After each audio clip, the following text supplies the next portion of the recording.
안녕하세요. 오늘 말씀입니다. 우리가 하나님의 일을 하거나 말씀대로 살려고 할 때 그 동기가 보상을 받기 위함일 때가 있습니다.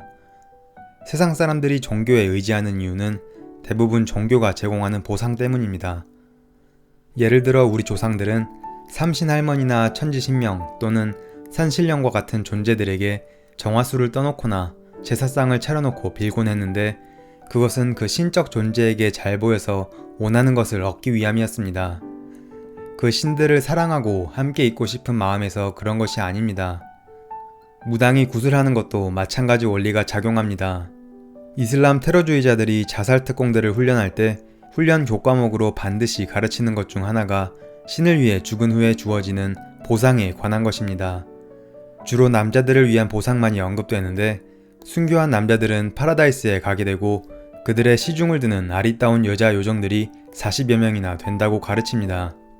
티베트 불교도들은 일생에 한 번 티베트 불교의 성지인 라사로 순례를 떠납니다. 이 순례를 위해 오체투지라고 하여 두 무릎과 두 팔과 머리를 땅에 닿도록 절하며 해발 고도가 3000m가 훨씬 넘는 고지대를 갑니다.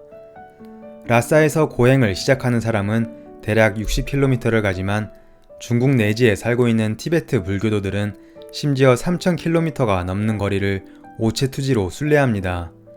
따라서 어떤 경우에는 순례를 마치는데 6개월이라는 긴 기간이 소요되기도 합니다.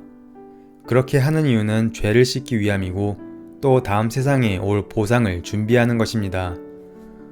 어떻게 보면 거룩한 행위로 보이는 이 모든 것들이 결국 자신에게 돌아올 유익과 보상과 죄책감에서의 자유를 위한 것입니다. 자신의 행위로 구원을 사기 위해 신에게 봉사하는 것입니다. 성스러워 보이는 이 행위도 결국 하나님의 눈으로 보면 교만의 극치가 됩니다. 예수님은 천국에 대해 설명하시면서 포도원의 품꾼 비유를 사용하셨습니다. 포도원 주인이 장에 나가 놀고 있는 품꾼들을 고용하면서 하루 품삯으로 한 데나리온씩을 약속했습니다. 그날 주인은 여러 차례 나가서 할 일 없이 서 있는 일꾼들이 여전히 있는 것을 보고 그들을 초청하여 포도원에서 일하게 시켰습니다. 일을 마치고 제일 마지막에 온 사람부터 품삯을 주는데 한 데나리온의 돈을 주었습니다.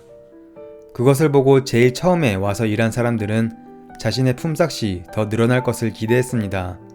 그러나 일한 시간과 상관없이 원래 약속했던 대로 한 데나리온의 품삯을 받게 되자 그들은 주인에게 불평했습니다.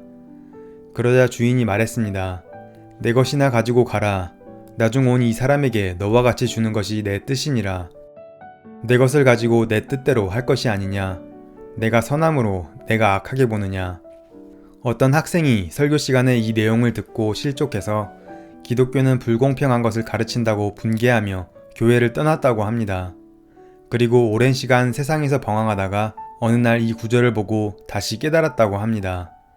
자신은 포도원에 처음부터 와서 일했던 일꾼이 아니라 마지막에 턱걸이로 들어와서 한 데나리온을 받는 은혜를 얻은 사람이라는 것을 말입니다.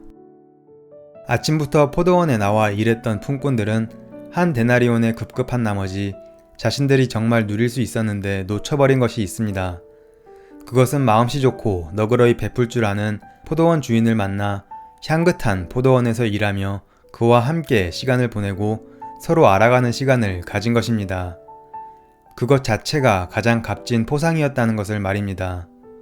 우리에게 가장 큰 선물은 그분께서 우리에게 주시는 보상이 아니라 그분 자신입니다. 그분과 함께했던 그 시간, 그리고 그분을 알아가는 기쁨이야말로 우리에게 가장 큰 보상이자 선물입니다. 그 선물을 이 땅에서부터 누릴 수 있는 우리가 되길 기대합니다.